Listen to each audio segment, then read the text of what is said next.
Welcome back to the Snatch Chat podcast. This is episode 28. We've got a Q&A, a bunch of questions. Having a quick flick through the questions, we've got a few on technique to do with the snatch and clean. Probably common faults that you might have actually experienced yourself or you're actually going through. So hopefully we can shine a little bit of light on that, give you some cues and some drills to actually overcome that.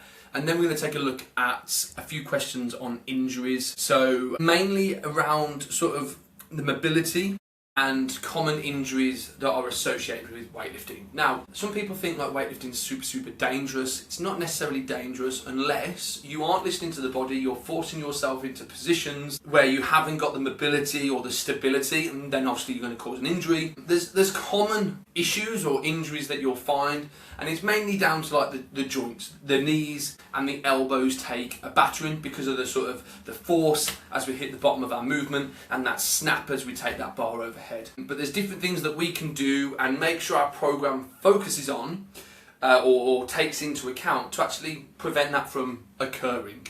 Then we've got a few questions on mindset, programming, and then lifestyle as well. Mindset, I think, in my opinion, is something that I think that probably needs to be spoken about a little bit more. When you flick through Instagram and you hashtag weightlifting and then you look at all the different things on weightlifting, a lot of it focuses around the technique. Do this drill to fix this issue. If you're doing this in the snatch, do this instead. Treat the snatch like this, not that. And it's all good and well. All these things are brilliant. Don't take any sort of any light away from that. But I personally think, I personally think that the mindset is probably a thing that we have got to. Well, it's just as important to work on mindset than it is sort of like physical strength and ability. You can be the strongest person, the most athletic person, but if the mindset lets you down, you're going to find the stumbling blocks and you won't be able to push forward. So it's always really good to actually hone in on that area. But anyways, let's get into the questions. So question 1, I keep jumping forwards in my snatch. I've been told different things by different coaches. What actually fixes it?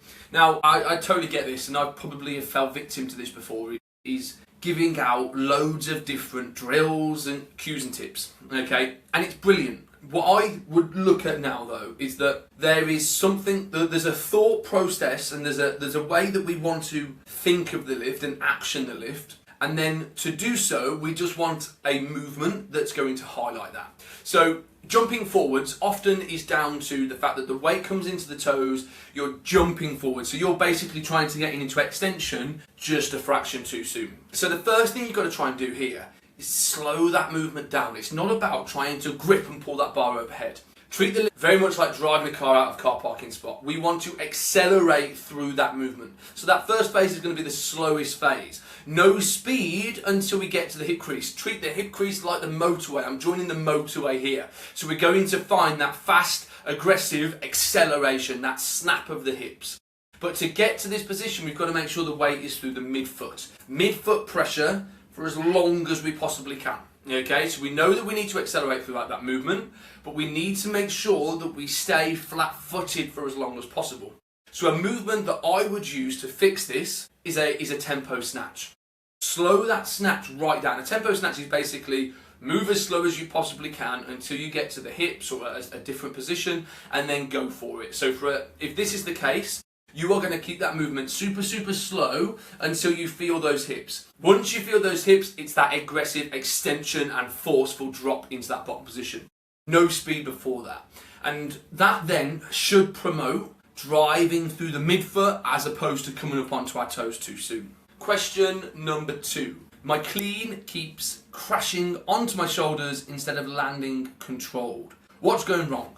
So, often what you'll probably find here is that you're trying to pull the bar as you're driving upwards, and then you're racing that bar and beating that bar into that bottom position. We need to meet the bar. But before we even think about meeting that bar, we've got to try and focus on loose arms. We don't want any movement. We don't want to try and pull that bar, basically. So, what I would look at here is a primer, a priming-based movement that is going to promote this. Now, a great exercise is a tall clean.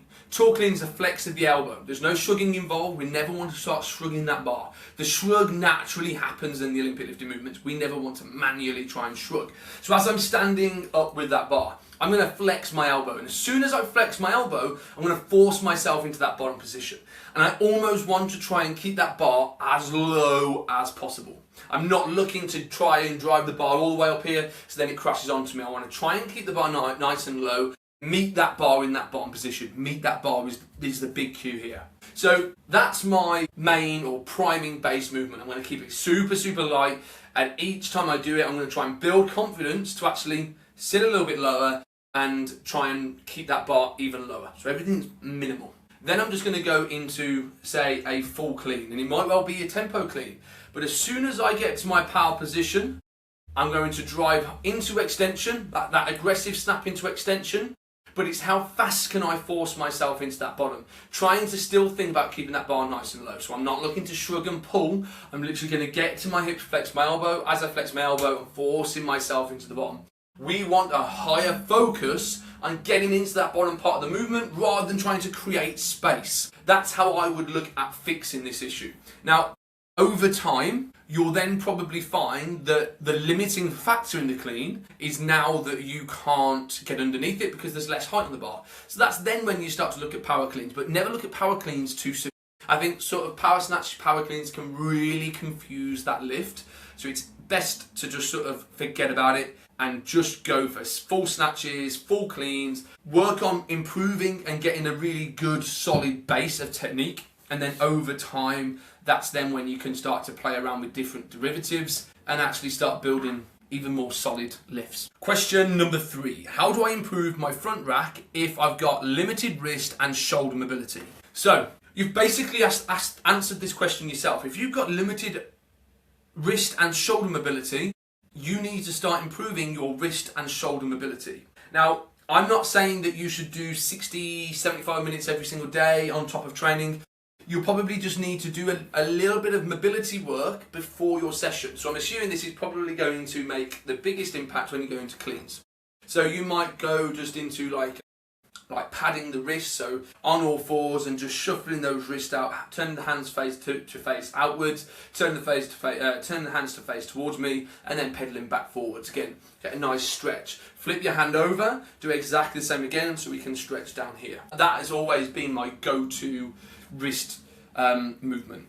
And your shoulder mobility is tight. The things that I would look at is, rather than the shoulders themselves, is look at your thoracic mobility. Foam roller just below your shoulder blade.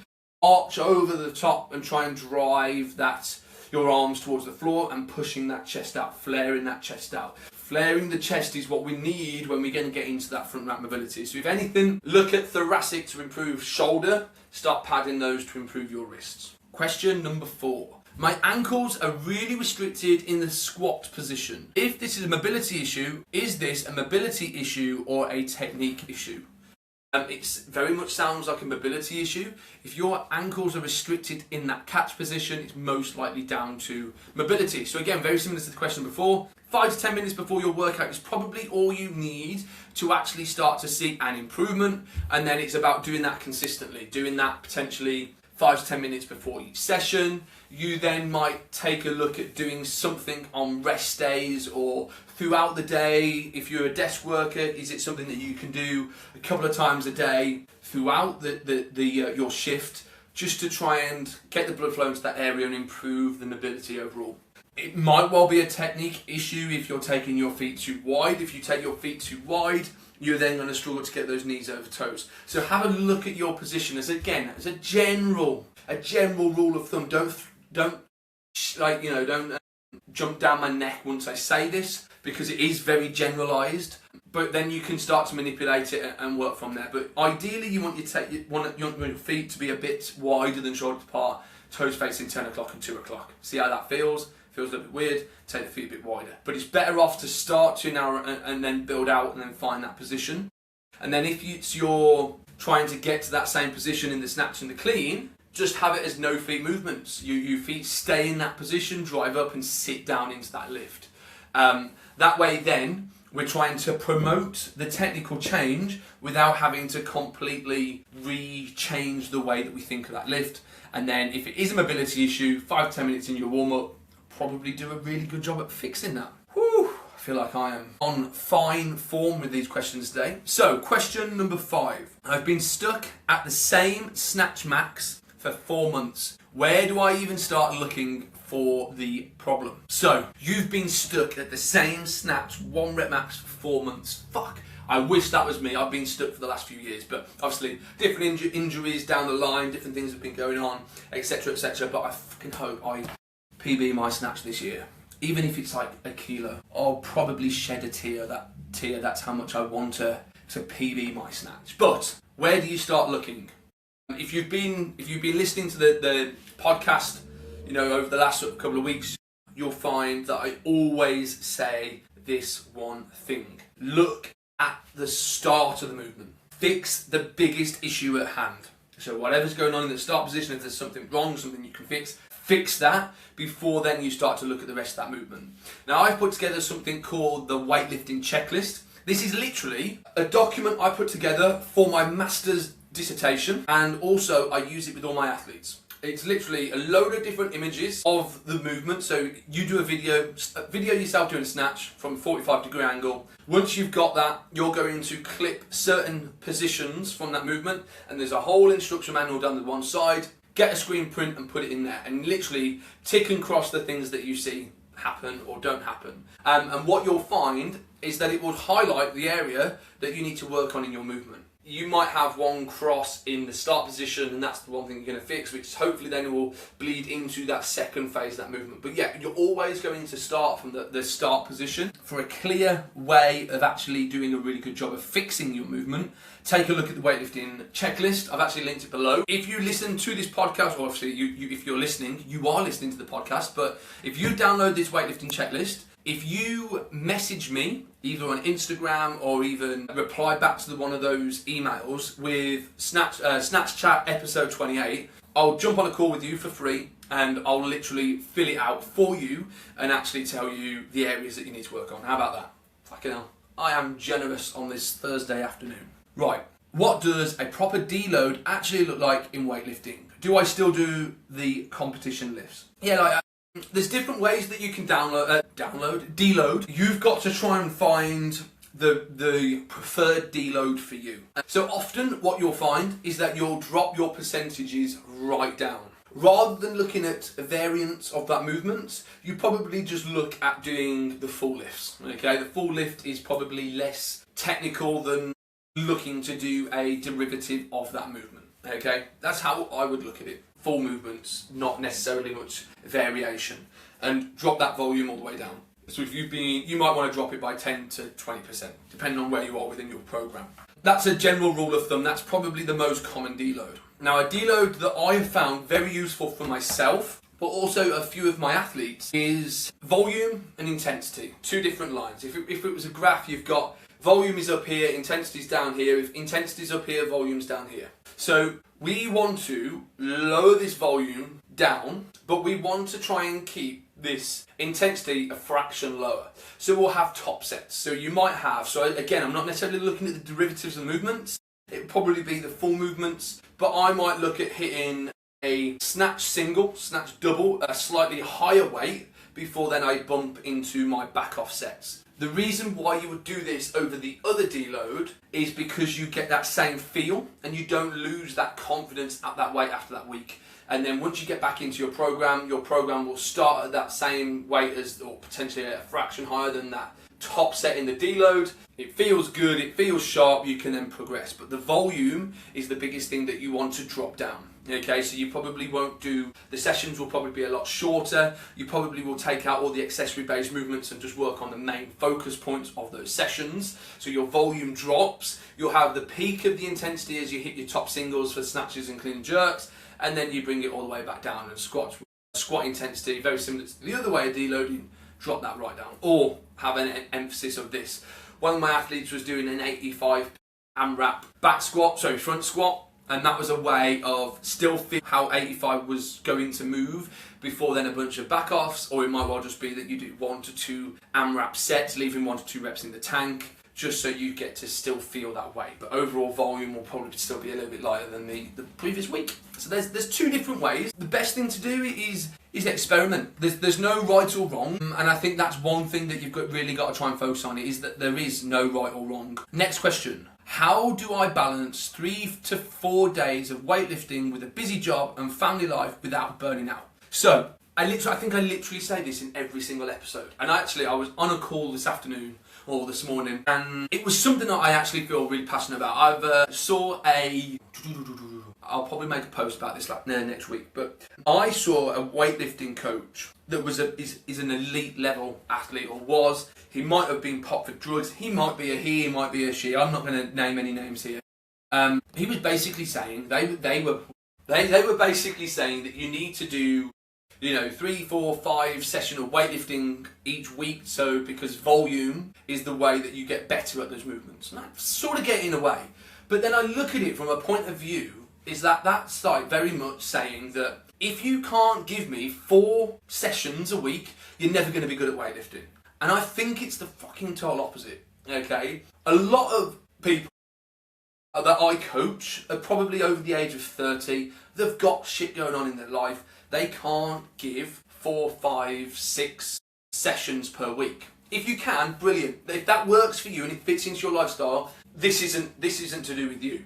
But if it doesn't fit into your lifestyle, you do not want to follow a training program that is going to impact your training lifestyle. Instead, what you do, you try and find a program that actually sits into your lifestyle. Okay, so that might be 2 to 3 sessions per week. But you make sure, because that program now fits into your lifestyle, the quality of those sessions is going to be higher, which means then you are actually going to improve better than you would be doing a 4 to 5 day split. Because the quality there, because you're in a rush, because you've got shit going on, means it's going to drop and you're rushing to get through it, okay? And the work is going to be shit. If you have a higher focus on making sure your program fits your lifestyle, you can give quality time for 2 to 3 times per week. That is going to be better for you, okay? And it's all about the quality of that movement. So by you asking, how do I balance 3 to 4 days per week, I wouldn't answer that with change your job, get rid of your kids. You can't do that. Instead you go, if you're struggling for 3 to 4 days, what can you guarantee to get in every single week? If it's 2 to 3, perfect. Let's create a program which is 2 main sessions and 1 accessory session if you have the availability that week. That's how I would look at it. And it's literally something that I try and back to all of my clients, is that the program isn't being created to try and wedge you into it. Instead, we try and create this program that then just sits into your lifestyle. It should never be the other way around. And I feel quite passionate about that because I fucking swam for all my childhood, and that definitely didn't fit into my lifestyle because I decided that work was not as important as swimming, and swimming was all about the meterage. So I would really try and focus on keeping as much meterage as possible rather than actually just getting on with life, okay? If you are a person that puts sport before everything else, perfect, cool. Obviously, I'm probably not the person that you want to listen to, which is cool. I probably don't want to talk to you. But anyways, question number 8. Should I do Olympic lifting and strength work in the same session or split them across different days? I don't see why you shouldn't put them together. Again, very similar to the question before. If your time frame allows to do both, perfect. If it doesn't, split it. Okay. When you say strength work, I'm assuming you mean like accessory-based movements such as your squats and your pulls.